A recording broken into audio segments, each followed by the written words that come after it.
கட்சிக்கு வேலை செஞ்சுக்கிறேங்க. எங்களை வந்து மதிக்கிறே கிடையாது. இல்ல என்ன பேசுறா தொண்டர்களோட இருந்தே பேசுறேன். அடிமட்ட தொண்டனைங்க பேசுறேங்க. ஒரு நிமிஷம் கேளுங்க ஐயா. நீங்க தான் மாவட்ட செயலாளர். அங்க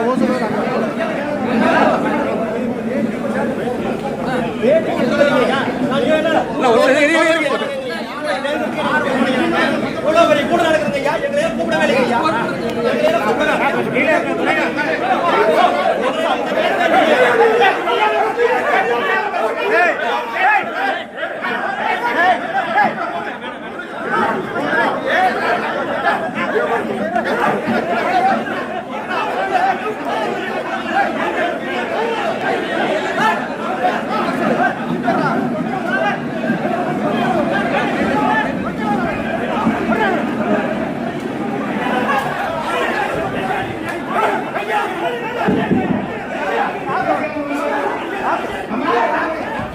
ஹலோ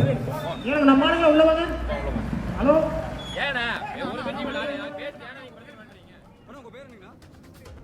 ஈரோடு மாவட்டம் கோபியிலிருந்து அண்மை காட்சிகளை பார்த்து வருகின்றோம். அந்தியூர் அதிமுக நிர்வாகியை அடித்து அவரை வெளியே துரத்தி விட்டிருக்கிறார்கள். முன்னாள் அமைச்சர் செங்கோட்டையன் மூத்த நிர்வாகி, அவருக்கு முன்னிலேயே இந்த காட்சிகள் அரங்கேறி இருக்கின்றன. விவரங்களை கூடுதலாக வழங்குவதற்காக செய்தியாளர் மணிகண்டன் இணைப்பில். மணிகண்டன், என்ன பிரச்சனை உள்ள அதிமுகக்குள்ளேயே இரு பிரிவில் இருக்கக்கூடிய பிரச்சனையா? என்ன நடந்தது? விபரமசம். நிச்சயமாக கோபாலகிருஷ்ணன். அதாவது ஈரோடு மாவட்டம் கோபிச்செட்டிப்பாளையத்தில் உள்ள தனியார் திருமண மண்டபத்தில் ஈரோடு புறநகர் மேற்கு மாவட்ட அதிமுக செயல் வீரர்கள் கூட்டம் இன்று நடைபெற்றது. முன்னாள் அமைச்சர் கே செங்கோட்டையன் தலைமையில் நடைபெற்ற இந்த கூட்டத்தில் ஈரோடு மேற்கு மாவட்ட பொறுப்பாளராக நியமிக்கப்பட்டுள்ள மேட்டுப்பாளையம் எம்எல்ஏ ஏ.கே. செல்வராஜ் உள்ளிட்ட நிர்வாகிகள் கலந்து கொண்டனர்.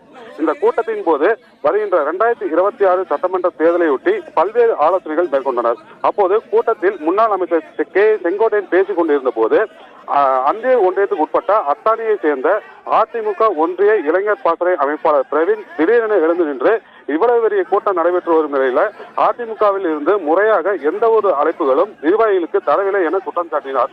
இதனையடுத்து அவரை மேடைக்கு அழைத்து மைக்கில் பேசுமாறு முன்னாள் அமைச்சர் கே செங்கோட்டையன் கூறியுள்ளார். அப்போது பிரவீன் மேடைக்கு வரும்போது அங்கிருந்த சில நிர்வாகிகள் அவருடன் வாக்குவாதத்தில் ஈடுபட்டாங்க. அப்போது பிரவீனுக்கு ஆதரவாக ஒரு சிலரும் வாக்குவாதம் செய்த நிலையில இரு தரப்பினரும் ஒருவரை ஒருவர் தாக்கிக் கொண்டனர். மேலும் குற்றச்சாட்டை முன்வைத்த பிரவீனை சாலை வரை அழைத்து சென்று தாக்குதல் நடத்தியதாக கூறப்படுகிறது. ஏற்கனவே கே செங்கோட்டையன் கருத்துக்கள் பெரும் சர்ச்சையை ஏற்படுத்தி வரும் நிலையில தற்போது அதிமுக கூட்டத்தில் கே செங்கோட்டையன் முன்பாகவே அதிமுக நிர்வாகிகள் ஒருவரை ஒருவர் தாக்கிக் கொண்ட சம்பவம் பெரும் பரபரப்பை ஏற்படுத்தியுள்ளது. கோபாலகிருஷ்ணன். நன்றி மணிகண்டன், அண்மை விவரங்களுக்கு நன்றி.